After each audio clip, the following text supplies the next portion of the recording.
all here to learn more about pricing our home baked goods.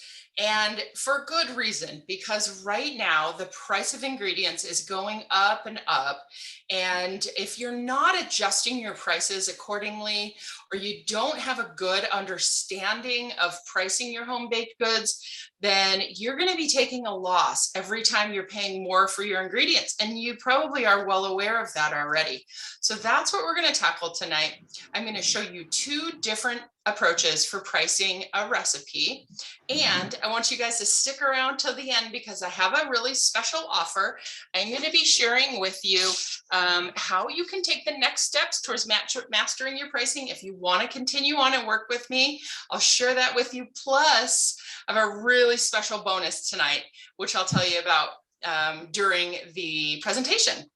So let's go ahead and jump in. And I'll tell you a little bit about myself if we haven't already met. So many of you have found your way to my workshop through my Facebook group called Home Bakery Business Tips. And it's a wonderful community where we do weekly topics. And if you haven't joined, well, then I encourage you to join because it's a great community of supportive bakers. And you may have found me through my website. Maybe you read one of my weekly blog posts about home bakery business tips, and you jumped on my email list, and then I invited you to this webinar. So if that's the route that you ended up here, you're in good company because quite a few of you joined tonight through that email list. I am a home-based baker, first and foremost. I started out as a home-based baker 18 years ago, and it was a life-changing experience, but there was a lot that I didn't know along the way. I just had nobody to turn to ask questions to, and get the kind of resources and support that we now have available thanks to the internet. So it was a little bit of a rockier journey, just finding the confidence to get going. I had the baking skills. I just really didn't have the business skills at the time. And, you know, that's what I focus on now because that's what I feel like is missing in a lot of our backgrounds. We all love to bake, but many of us really don't know that much about running a business until you actually do it. So I share a lot of tips and strategies for the business side of running your home-based bakery.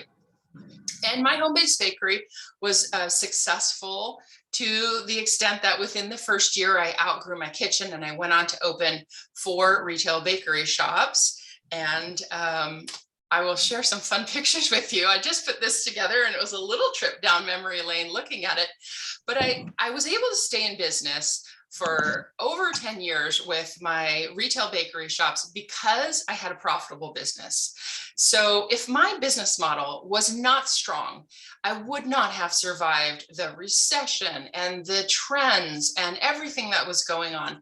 But because I always paid attention to how I priced my baked goods, increasing my prices when I needed to, I was able to do some of these amazing things that you see on the screen. I was able to go and appear on Cupcake Wars, which here I am right here in the middle looking a little bit terrified. Even though I didn't win, it was a really great experience. And I thank my business background for that, just because my business was open and successful and in the view of the public eye. So when the cake boss, Buddy Valestro, drove through town, he called me and asked me to make the cakes for his tour. So there we are hanging out backstage. And I also was asked to make Kelly Pickler's birthday cake more than 1 year in a row. So this was maybe her second birthday that I did for her. And there we are delivering it to her on stage in one of her concerts. And let's see, over here is when my cupcakes got featured on Google for the day, when Google decided to change the name of Google to Topeka. Did you guys know that? Does anybody remember that? That happened, and I got to make the cupcakes for it, and that story got picked up by the Associated Press. All of these things happened because my business was strong and it survived all of the ups and downs and things that happen when you're in business. And part of that is having this reliable pricing method. So for those of you who participated in my questionnaire at the beginning of your registration, one of the questions I asked you was, what is your pricing method?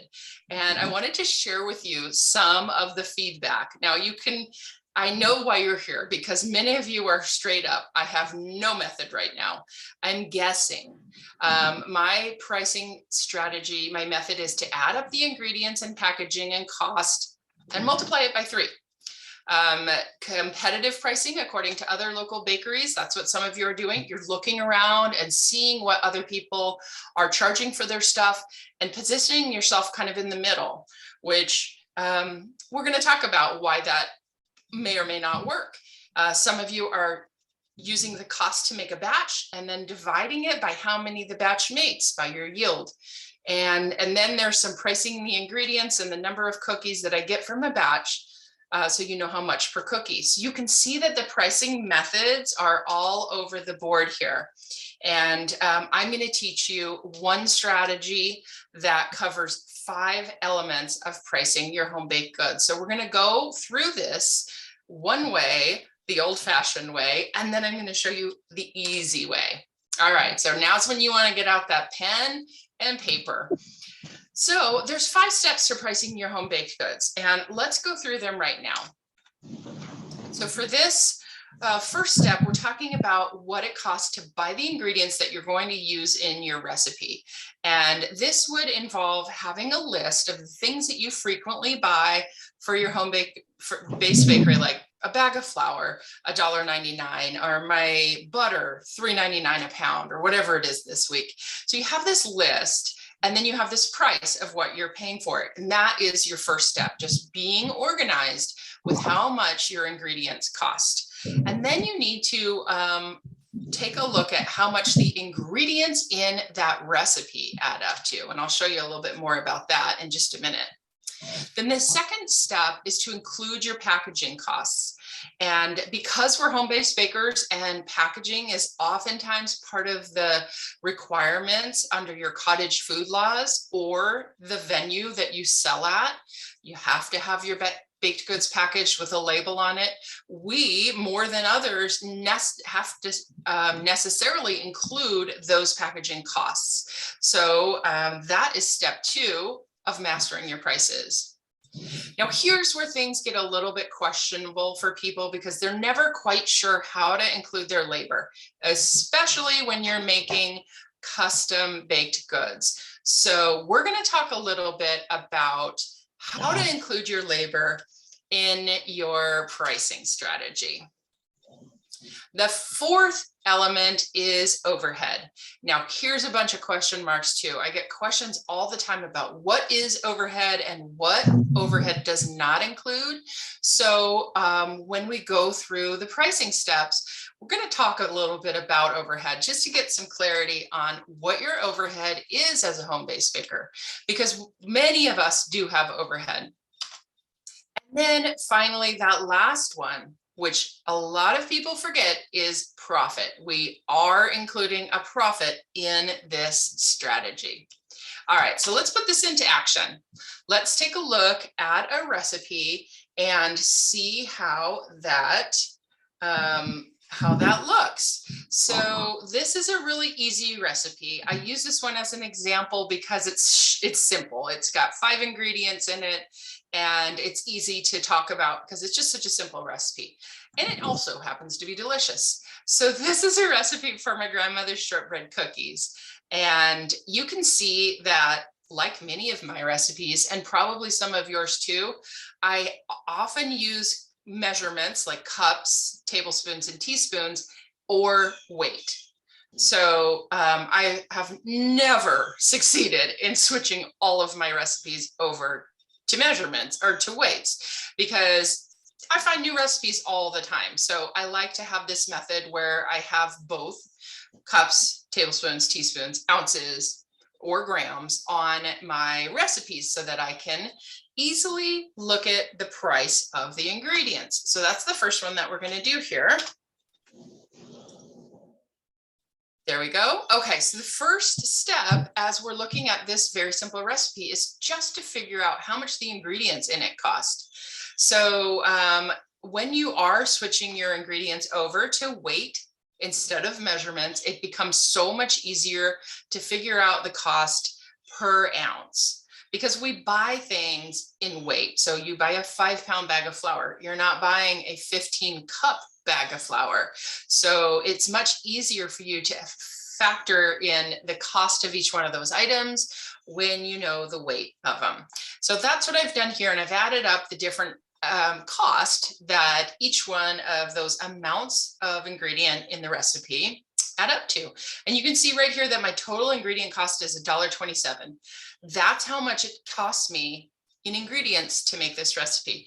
And I want you to remember that number here because we're going to be using that to bust a few myths, especially looking at some of those methods that you all are using to price your baked goods. Okay, so next up is packaging costs. And our packaging can include our boxes, our bags, and our labels. So you want to make sure that you have a clear understanding of what your packaging costs are. And in this case, I have my cellophane bags at 5 cents each, and I have my labels at 6 cents each. So I've included, I'm packaging these by the individual cookie, and I've included a bag and a label for each cookie. We're getting closer to being ready to sell it. Okay, so now that we've got our packaging on there, there we go. We're going to pull it all together with some labor. And so let's talk about labor for a second, because this is one where people have some questions, especially when it comes to custom made goods where your labor can vary. So in this cookie, you can see in my recipe that I said it takes 30 to 35 minutes to bake, and you can see my prep time is 20 minutes. So what I'm concerned about is the prep time, because that's the time that I'm actively working on the recipe. I'm mixing it, I'm pressing it into the pan, et cetera, et cetera. But while it's baking, I'm often doing other things like mixing up another recipe. So I call that baking time passive time because I don't really count it. And the mixing and the preparing it to bake labor, I'm accounting for. And now you can charge whatever you want for your labor, but just bear in mind that this is not what you as the CEO of your baking business are worth. This is just if somebody needed to step in and do this job, what would they get paid? What would you get paid if you had to go out and work for somebody else doing this right now? $15 seems to be a number that a lot of people feel okay about. So that's what I use as my example. Okay, so we've gotten our ingredients and we've gotten our packaging, we've put in our labor. The next thing we're going to look at in this recipe is what overhead costs do we have as we're running our home-based bakery. So this is going to be different for everybody. Some of you have overhead costs like farmers market fees. If you're wanting to sell in a market or you already are selling in a market, you want to just look at what your costs per month are. And you could average it out over the course of a year so your overhead is consistent for the whole year. And then you may have some other fees, like you might have a website where you have to pay a fee every month to have your website up, or an app, or a course, anything that you're doing for your business. You just want to add up as a monthly cost. Why?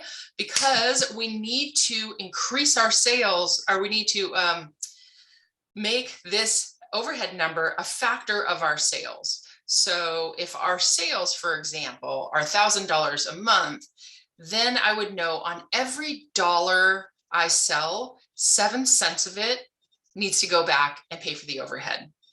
Your overhead needs to be paid for out of the profits of your sales.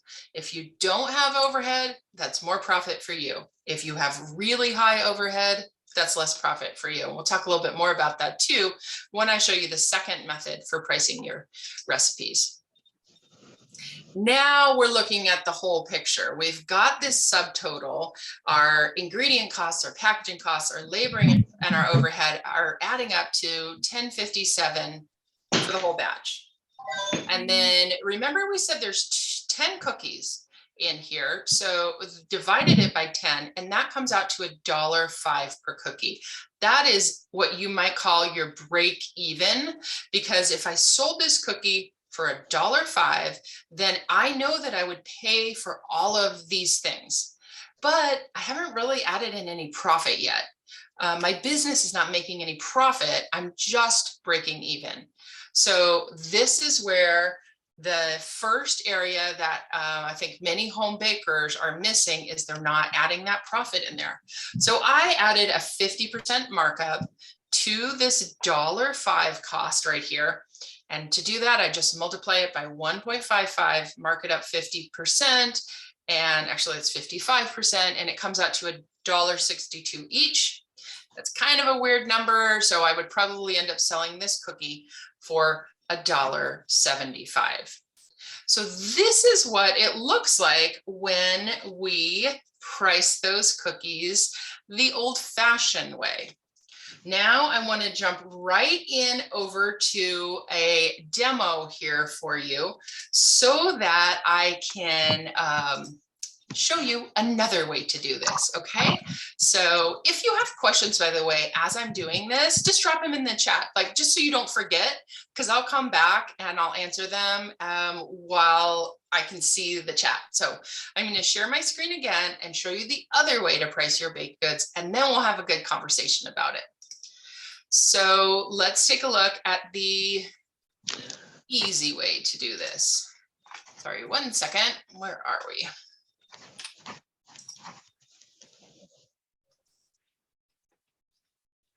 All right, here we go.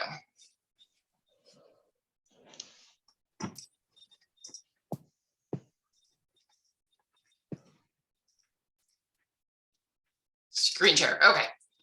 Slight technical difficulty. There we go. Okay, so now what you should be looking at is this perfect pricing calculator page. And this is the tool inside my perfect pricing method, which is a course, self-paced course that's going to show you how to kind of overhaul your pricing on all of your recipes. So this is a spreadsheet. In the spreadsheet, I'll give you a quick tour here. It comes with some instructions on how to use it. And then we have this master list. If you remember in the beginning when I was talking about how we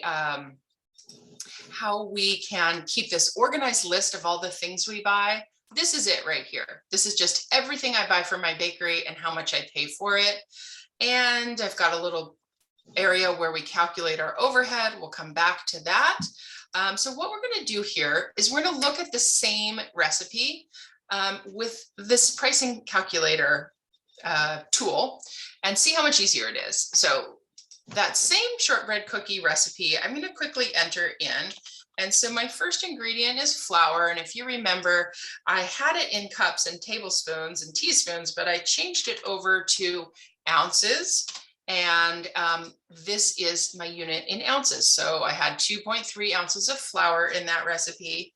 Then I had some butter, and my butter, I had 5 ounces. Now the pink cells are where I put the information, and the blue cells are where the pricing calculator gives me the answers. So you can see that it is pulling over the unit price when I bought my butter, and it's telling me how much that butter costs in my recipe. I'll show you some other cool things that we can do with this as soon as we start to look at our pricing. My next ingredient is powdered sugar, and I have 1.3 ounces in this. This is a smaller recipe. Obviously, you can do your large scale recipes in here too. And I had 0.1 of an ounce of vanilla in there. And then I had some salt, and my salt was also 0.1. All right. So just like that, here is our total ingredient cost. Here's the shortbread cookies. We're going to put our yield in at 10. And you can see that the pricing tool adds up the ingredient cost for us. So let's go see what else this calculator can tell us. So if you look over here, it says cost of ingredients and packaging per batch, and it is just pulling this number right over from here. And in fact, I'm going to add my packaging here and say that I want to make sure that I have my packaging. So for that, I'm going to enter my small cellophane bag.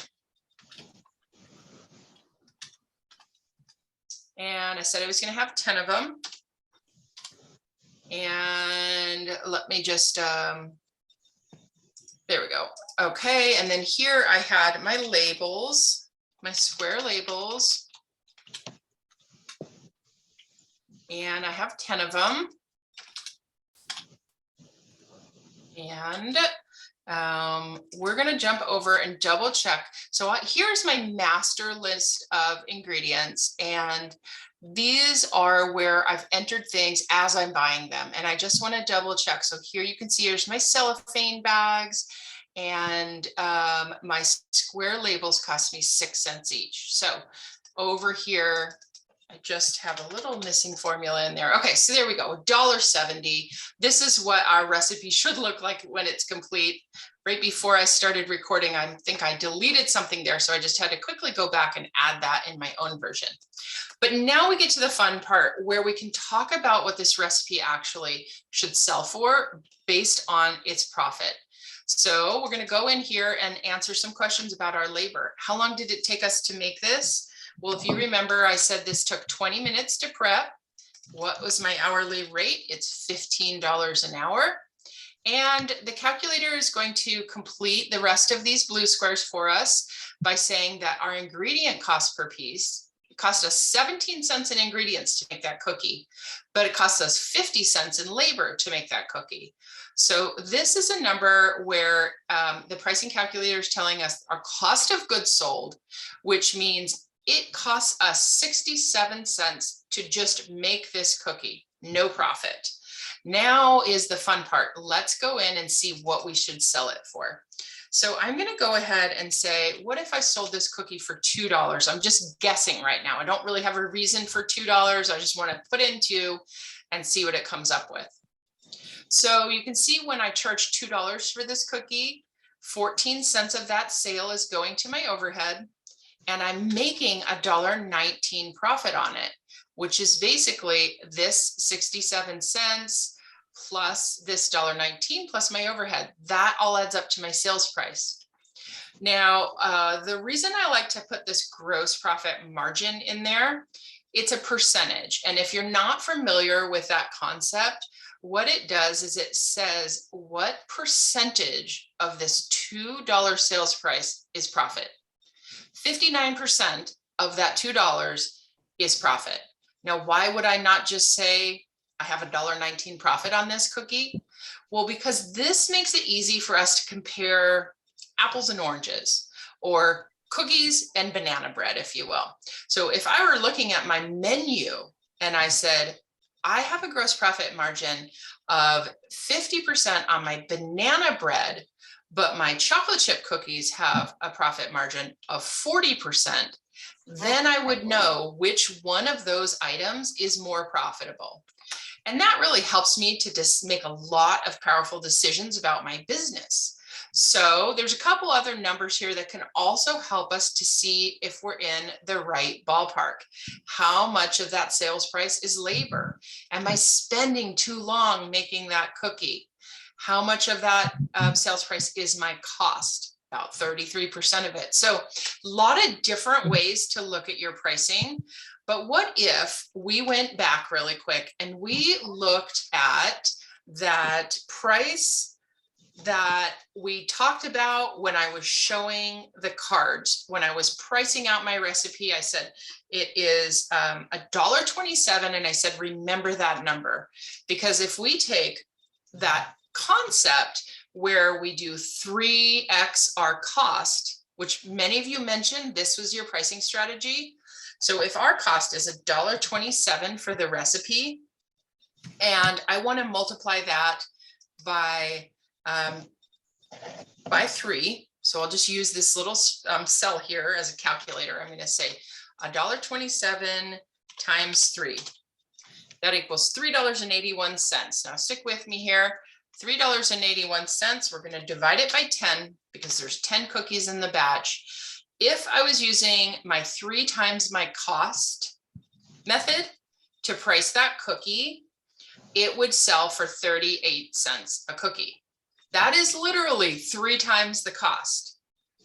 So let's see what 38 cents a cookie looks like in our gross profit margin. So all I'm doing is I'm plugging in 38 cents a cookie on my suggested sales price. And look at that. I am losing 32 cents on every sale. I'm losing money on every sale. So that's super powerful because number one, you can really see right here in the pricing calculator the answers to some of those questions that you need answered, like, am I making money with my baked goods at this price? So I know that that was a ton of information, and now I'm really curious to hear from you. Like, what kind of questions did you have? What popped out as I was explaining that is, I'm not sure I understand that, or I need some more clarification. Let's take a look over here at some of your questions. And if I need to pull up my pricing calculator again, I absolutely will. So Donna says, I don't get the 7 cents or 7 pounds for overhead. And did you include electricity, diesel, petrol for deliveries? Thanks. Okay, Donna, excellent question. Let's jump back into the pricing calculator and talk a little bit more about the overhead there. So let's go back to a normal price for that, one where we're not losing money. And let's say it was $2. So where does this overhead number come from? Over here on a different page of the pricing calculator, I actually have a little worksheet for you. So these numbers are the things that you spend your money on monthly to keep your business running. So your farmer's market fees, your business insurance, yes, gas for your car would be in there because miles driven for delivery is an overhead expense, and anything that it takes for you to operate your business monthly. This doesn't include things like all the ingredients that you buy, because that is a cost of goods sold number that shows up elsewhere in your recipe. And it also doesn't include something like, what if your mixer breaks and you got to go out and buy another mixer? That's not really overhead either. That is more of a one-time equipment expense. So your overhead, just like the bills that you need to pay to keep your business going. And we like to look at that number as a percentage of our monthly sales. So this is really like kind of an all-encompassing look at your business. What are you selling every month in sales? And then what do you need to pay back to your business every month? In order to do that, we come up with a price for every dollar. And that's what you need to pay back to your business. And to answer your question that you didn't ask, but I think you should, is does this pricing spreadsheet work in pounds? Yes, it does. So it works in any kind of unit that you want to put in there. So if you just stick with pounds, if you're buying all of your ingredients in pounds and your sales prices are in pounds, then it'll work for you. So I hope that answered your question, Donna. And then Gina said, where can you find the spreadsheet? Yes, obviously a great question. So the perfect pricing method, let me just chat about that for just a minute with you guys. Here's the link. The perfect pricing method is a video course. It includes that spreadsheet, and actually, let's just take a look at it. I am going to share my screen with you and give you a little tour of what all is included in this course and what you can expect to pay for it if you wanted to go forward and do this pricing method. So the pricing method is an online course, and it includes all of these different chapters, and each one, or modules, if you will. Each one of those modules has lessons for you about, I'm just opening them all up so we can kind of scan them, about how you can price in different scenarios. So first and foremost, there's tons of support along the way. So anytime you have a question, there is a link right here. Once you're inside the program, if you're stuck, you can send me, it'll send you to a questionnaire. I'll ask you a few questions about your pricing situation. And I will literally send you a video email back with just like, hey, here's how you can get unstuck. Anytime I update the pricing calculator, which is usually about every 3 months, you will always have access to the most up-to-date version of that pricing calculator. And inside this workshop, inside this course rather, is where the pricing calculator lives. You download it so that you use it on your computer, or you can use it on Google Sheets in the cloud. And there's some installation videos there to help you understand how to do that. Then we go through all of the different basics, how to enter your ingredients on that inventory list, how to convert your recipe into weights and measures, how to calculate your overhead, all kinds of different situations that you're going to need to know. There is a video tutorial where I walk you through it. And then I go in to talk to you about all different types of scenarios, like what if you have a recipe that has 2 recipes in it? Like I like a cupcake as a perfect example of this, because a cupcake is a cake recipe and a frosting recipe. So how do you combine those 2? There's a tutorial for that. And you know, how to create custom orders. If you're in the custom cake business and you spend a different amount of time on each cake, there is a pricing strategy in there for you to quote your prices to your customers and pay yourself fairly for your time. If you're not paying yourself fairly for your time, then you're not going to be able to stay in business for the long haul and have those amazing career highlights that happen because of the amazing things that you get to do in your baking business. So really it comes down to having this pricing strategy figured out.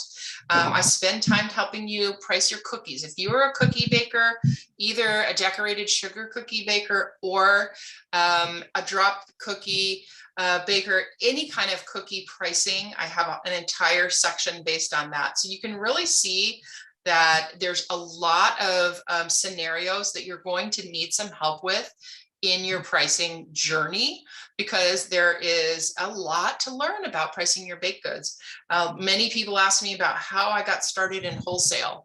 And as a home-based baker, that's how I built my business. So I share a lot of information here about how you can price your home baked goods. So to answer your question, you have access to all of those videos for the life of the course. All right, you guys, in the interest of keeping our workshop in the 1 hour range, just for the folks that watch on replay, I am going to officially wrap it up by thanking you from the bottom of my heart. Thank you for being here. I so enjoy these workshop evenings, and I hope that you did too. Thank you for setting aside an hour of your time to work on your business with me.